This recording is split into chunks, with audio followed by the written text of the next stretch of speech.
Good morning, dear students. How are you all? Last week was full of festival. We all have enjoyed.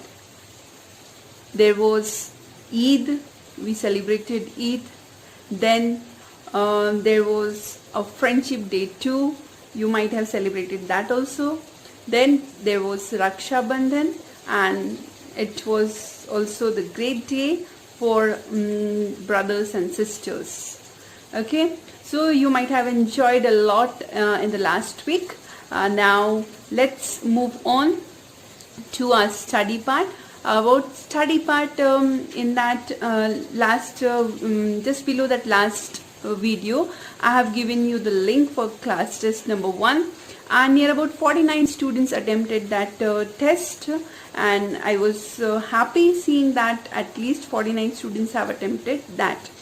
Then in that there was one question which was something just related to that, from which book did this author read about that.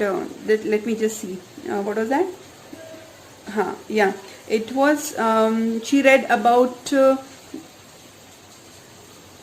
oh my god, adding curry powder to a white sauce. From which book? That many of you have given answer, Invalid Cookery. So Invalid Cookery was the book which was her mother's best recipe book. She didn't read that adding curry powder to a white sauce from that book, but she read from Fanny Farmer book. Okay, so many of you have given that answer wrong, so that's why I thought that to clear your thought about that she read about adding white sauce, adding curry powder to white sauce from Invalid. It was not Invalid Cookery, it was Fanny Farmer.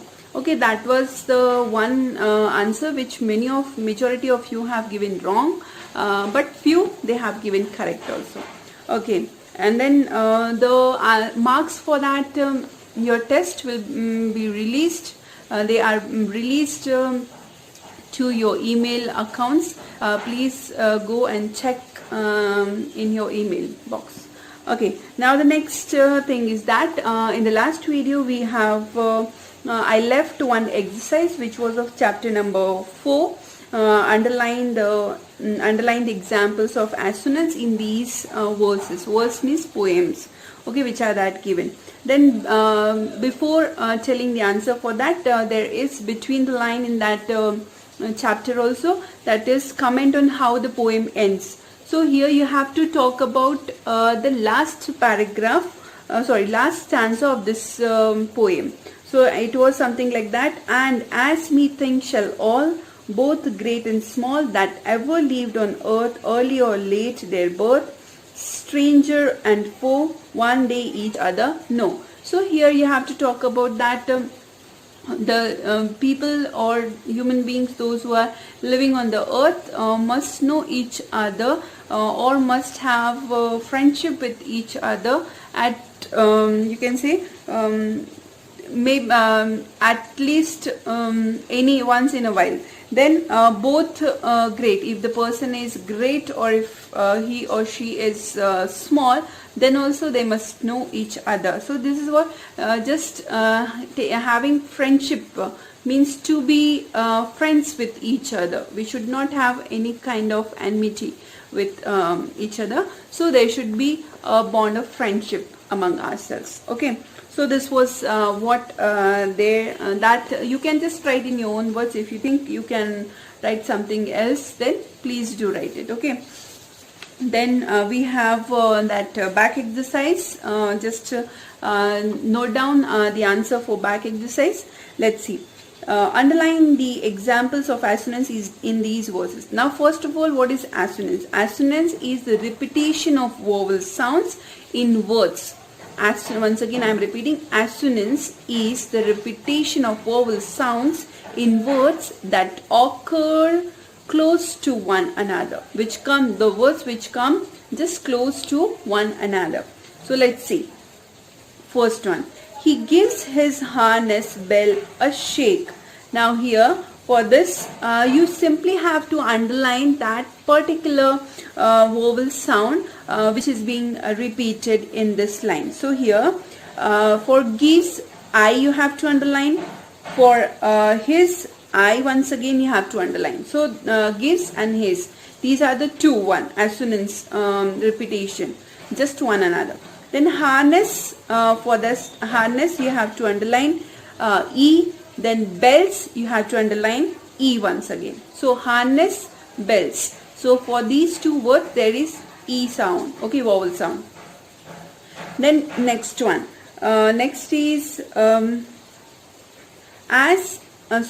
to ask if there is some mistake.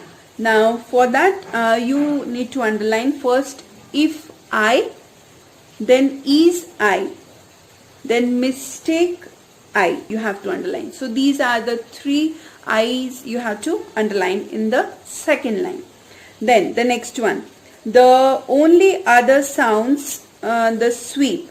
So here the only other sounds, the sweep, for the you have to underline E.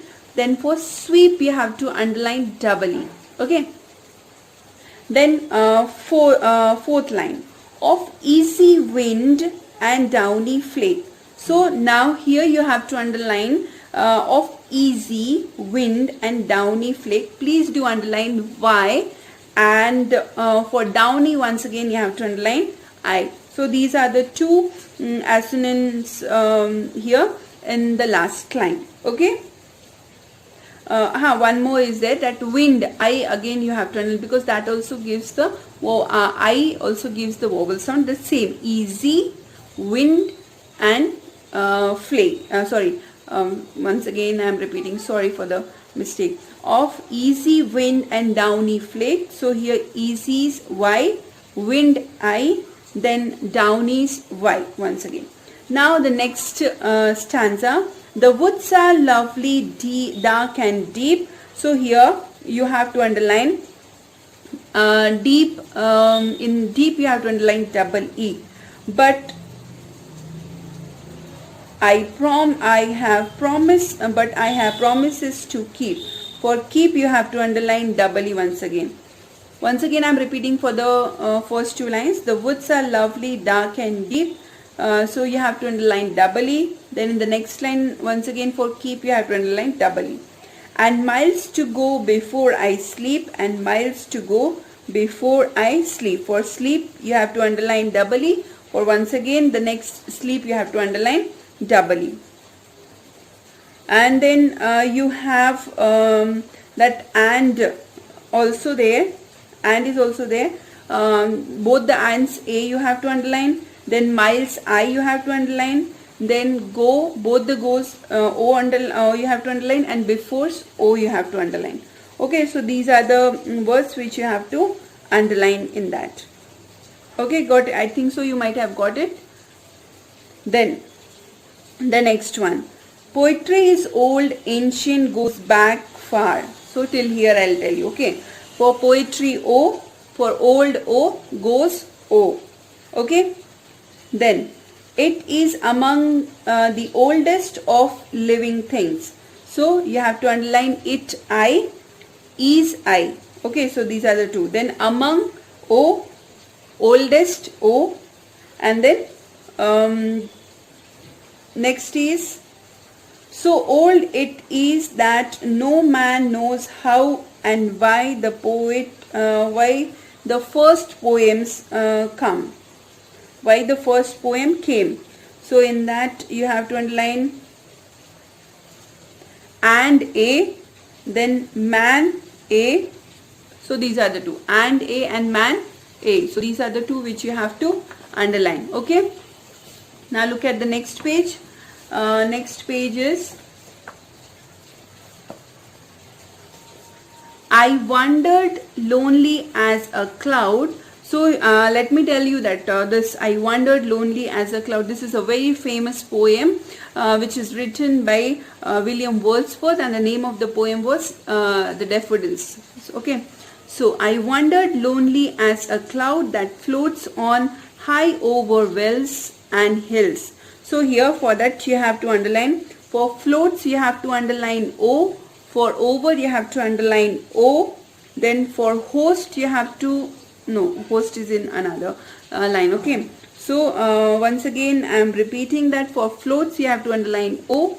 Then for over you have to underline O.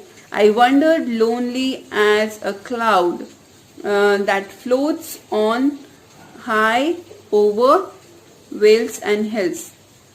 In the first line you don't have to underline anything, but in second line you have to underline floats O, on O and over O. Okay, so these are the three O's you have to underline.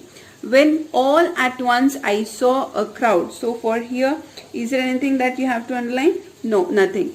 A host of golden daffodils. Now here host O, golden O, daffodils O. So these are the words which you have to underline. Then beside the lake, beneath the trees. So for trees you have to underline double E, and for breeze also you have to underline double E. Then last line, fluttering and dancing in the breeze. So for fluttering I, for dancing I, and for in I. So these are the words which you have to underline. Then next one, I must confess that my quest I felt depressed and restless. So here what you have to underline, I for first word, must confess that in my quest I. So both the I's you have to underline. For confess, E you have to underline. For depressed, E you have to underline. D-E-P-R-E, that E you have to underline. And then for restless, both the E's you have to underline. Then the rain in Spain stays mainly on the plain. So I, rains I, Spain's I, mainly's I, and plain's I. Okay, try as I might, the kite did not fly. So for that you have to underline Y for try, then fly for Y. Then I, once again I you have to underline in that, then might I, then kite I, and did I. Okay, then next one, number 6. Try as I might, sorry, this one is over. Then 7th one, Sally sails seashells on the seashore. So this is a tongue twister. This is a good example of tongue twister. Tongue twister, you might, like in Hindi we say kacha papad, pakka papad and all that, and we are not able to say. So in that same manner, here in English we have some tongue twisters. So this is a good example of tongue twister. Sally sails, she sails on the seashore, and it is also the example of alliterative words. Okay, so starting with the consonant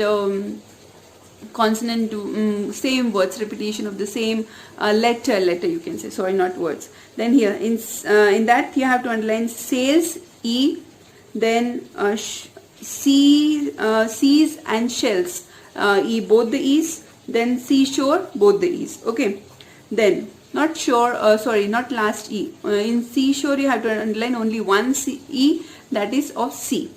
Then next, get the black sack lying in the back. So here you have to underline black A, then sack A, and back A. So these are the words which you have to underline in that. So this was a somehow confusing exercise. I think that you got a little, you might have some doubts in that this exercise. So for today, it's already of the video is already of near about 14 minutes. So in the next video, I'll start explaining chapter number 5, and then in the next just below the next video, I'll take test on chapter number 2. Okay, so for that, what kind of a question? First, as usual, I'll ask some kind of objective type questions, and then in last 5 marks question, something of explaining a particular stanza or any other thing, whatever I would like, I'll just give. That will be a long answer. Okay, thank you so much. Goodbye and take care.